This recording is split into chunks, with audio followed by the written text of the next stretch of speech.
Welcome back, and I'm very pleased that you have made your way all the way through this great course 396, Myths of Rome, and we finally arrive at the last of the videos in the series for literature, and we're going to look at this work by Apuleius called Metamorphoses, or also known as the Golden Ass. Again, to clarify, this work is not, in fact, needed on your final exam. I simply provided as one additional takeaway work for you to read, and I do hope that you will read it and enjoy it and get a final appreciation of the profundity of the myths of Rome. Now, this work by Apuleius, the Metamorphoses, is in fact one of our very few surviving examples of a full prose fiction novel. So unlike the works of Petronius and Seneca that we talked about in previous videos last week, this work is in fact fully prose. So it's a novel. It's very satiric in its tenor in places, but in fact it is not the Menippean satire that, with the mixture of prose and poetry that we had with both Petronius and Seneca. And of course you can see that very easily as you were reading it. Okay, so what we have here is another adventure story that's somewhat similar to the one of Petronius with the character Apuleius, who has suffered the strike of impotency from the god Priapus and is trying desperately to get it back. Now, the gentleman we have here is somewhat more respectable. His name is Lucius, but he is a typical stupid young man in love. This is a stock type that appears in both novels and ancient comedy, both Greek and Roman, as is discussed in the video on satire and novel. So Lucius, in this case, decides to delve into the magic arts. We again have a video on Roman magic that for this week that you will also hopefully pay attention to. So Lucius wants to impress his girlfriend, and so he takes up the magic arts of a witch. He goes to the witch and asks her to change him into an owl. And of course, what happens? She actually turns him into a donkey because she gets the potion mixed up. And then his donkey form gets kidnapped by thieves, and he gets taken away. And the rest of the work is all about his travails in the form of a donkey. So now, that's a story in very basic form. Again, the idea of the long-standing journey of adventure goes all the way back to Homer's Odyssey. Again, it's seen with Apuleius in Petronius's Satyricon, as well, of course, as in Virgil's Aeneid with Aeneas, and so forth. The idea of having to complete some kind of a quest or get oneself initiated into something can be seen in all of those works. In the case of Lucius, his quest concludes after he's gone through a lot of grave difficulties in donkey form, when he finally arrives in Egypt, and the priest of Isis finally converts him back into a human by feeding him the appropriate white rose, and he gets restored to a human. You might wonder what took him so long. The problem was he never could get himself changed back into a human in safe circumstances. At the very beginning of his donkey phase, he gets kidnapped by these thieves, and he does, in fact, pass a white rose that he could have chomped, but if he had done that, he would have turned back into a human, stark buff naked, in front of a whole bunch of thieves with knives. So that was not smart, and so he ends up staying in donkey form, and of course, that's how we end up with the story. Now, there are a couple of things to comment about this particular work.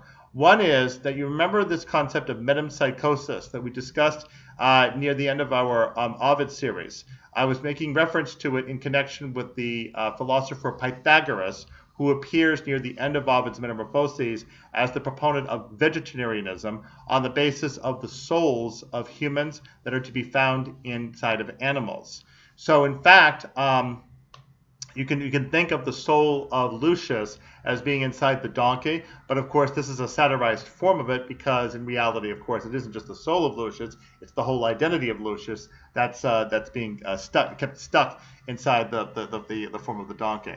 Metempsychosis, remember, is the concept in the underworld that souls, when they arrive in the underworld and are detached from their mortal bodies, are then free to be reinitiated into new bodies and new lives thereafter. So there's, of course, a moral responsibility that goes with that because potentially what one does morally in one's current life may have an influence on what will happen to one's soul in the afterlife once the soul gets finished with selecting its new body and then getting into its new life. So, therefore, live honestly. So Lucius, effectively, in going through this long, difficult journey in the form of a donkey, has, of course, a new perspective on life. And he emerges in Book 11 as a much tempered man from all of these misadventures. And it's at that point, that, therefore, that he is all too eager to enter the priesthood of Isis himself. And in fact, the work concludes with a long moralizing message from the author all about what types of moral values and virtues are to be found in the worship of Isis. And these, of course, are moral virtues and values that should be adopted by Roman citizens in general. Now, there is one additional element of this particular mythic story that we need to include, and that is that even though this is a novel work, we still have some element of the Milesian tales, the inserted stories, and the really most wonderful story that we have inserted into Metamorphoses is this myth here of Cupid and Psyche. Now, this in itself has actually the same sense of the trial series that Lucius himself is really undergoing and in his adventures as a donkey, until he eventually is rewarded for his patience and penitence by finally arriving to the cult of Isis. In the case of Cupid and Psyche, however, we have a case of a woman who is really being persecuted unfairly. This woman, Psyche, is in fact the most beautiful of 3 daughters of a particular man. She's also the youngest. She is so beautiful that everybody compares her to the goddess Venus. This is not good. Venus is jealous and very unhappy with Psyche. As a consequence, ironically, nobody will marry her, and her father is unable to find a suitor for her. So, eventually, Venus is so furious with Psyche that she sends Cupid down to kill her. But when Cupid sees Psyche, Cupid falls in love with her. So to trick his mother, he makes an arrangement with Psyche, but he does it in secret, that he will marry her on condition that she never see his real form, which means that when they go to bed together, it's always under the cover of darkness, so that Psyche can never actually witness what her husband looks like. She puts up with this for some time, but eventually her 2 older sisters, who are jealous of her success and her beauty, prevail upon Psyche that it's possible that she's married to some ungodly monster. They say that what Psyche should do the next time she goes to bed with her husband is to grab a lantern and quickly shine it onto the monster so as to expose it and get rid of it, and of course save herself. So Psyche by this point is really quite frightened of exactly what it is that she's actually married, and so she agrees to do this. When she does it, however, at night, she sees the absolutely stunningly beautiful body of Cupid. She is so intoxicated with the sight of him that unfortunately she gets careless and she drops a drop of flaming oil onto the shoulder of Cupid. Cupid at that point wakes up in a fury, grabs Psyche and flies off, and then drops Psyche on the ground, where she lands and falls unconscious. Thereafter, of course, the whole scheme is exposed. Not surprisingly, Venus is very angry with her son, and Venus has her own demigods bring Psyche to her. It's at this point that the trial process gets underway. And this is the point that is similar to the broader story of Lucius. Psyche is engaged with various tasks that are very appropriate to women. She has to, for instance, separate a whole pile of grains into all the separate grains. A whole group of ants come and help her with that. She also has to climb a very steep hill in order to fetch water out of a well that's up there. And as it turns out, an eagle comes along, takes the pitcher that she has up to the water well and fills the water for her. So she keeps getting divine help along the way to protect her. So Venus gets frustrated and finally gets Psyche to go down into the underworld and locate a box full of the beauty of the queen of the underworld, Proserpina, the wife of Pluto, the lord of the dead. So Psyche is therefore going to become one of the very few mythic figures who will successfully go down into the underworld and reemerge. Remember, you have Hercules, you have Theseus, you have Dionysus, but very few others. And of course, Hermes, the god himself, is able to go back and forth, or Mercury in Roman mythology. But very few are able to do this. Orpheus is another one, but of course his story is tragic, so his arrival back isn't so great. So Psyche does actually get down into the underworld and is able to get something put inside the box that's supposed to be Proserpina's beauty. She's told, don't look inside the box. Not surprisingly, this is very similar to the story of Pandora that we find in Hesiod's Works and Days from early Greek literature. Pandora opened a box that she wasn't supposed to, and as a consequence, a whole lot of ills flew out of the box and landed on mankind and turned the life of mankind into a total disease-ridden nightmare.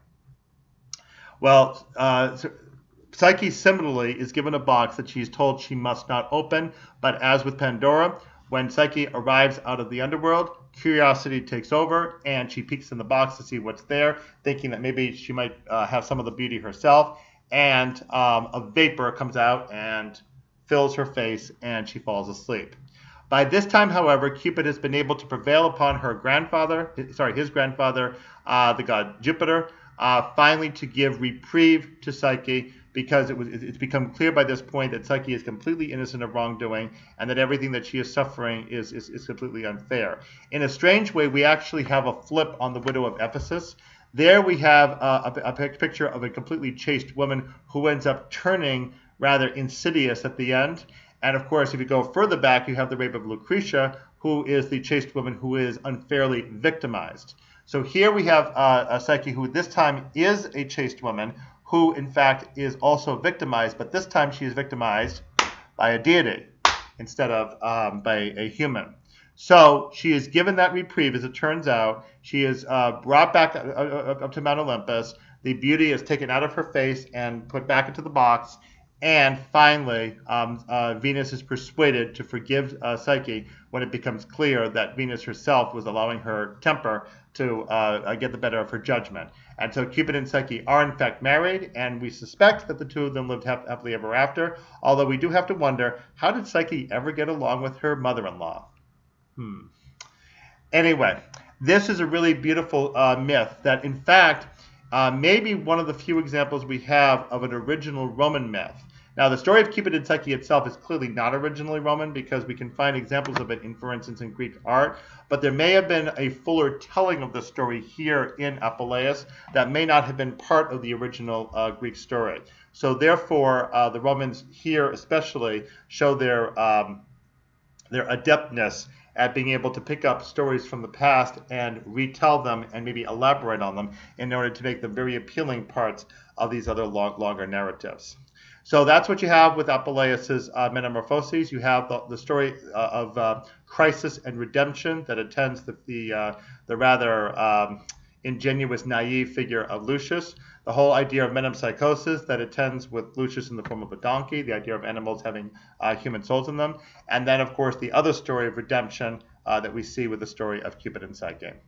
So that brings us to an end of the literature series. We have only a few more videos to go in order to wrap up the course. And obviously, you are getting very close to your final exam. So we'll see you in the next video as we wrap up the course, CLA 396.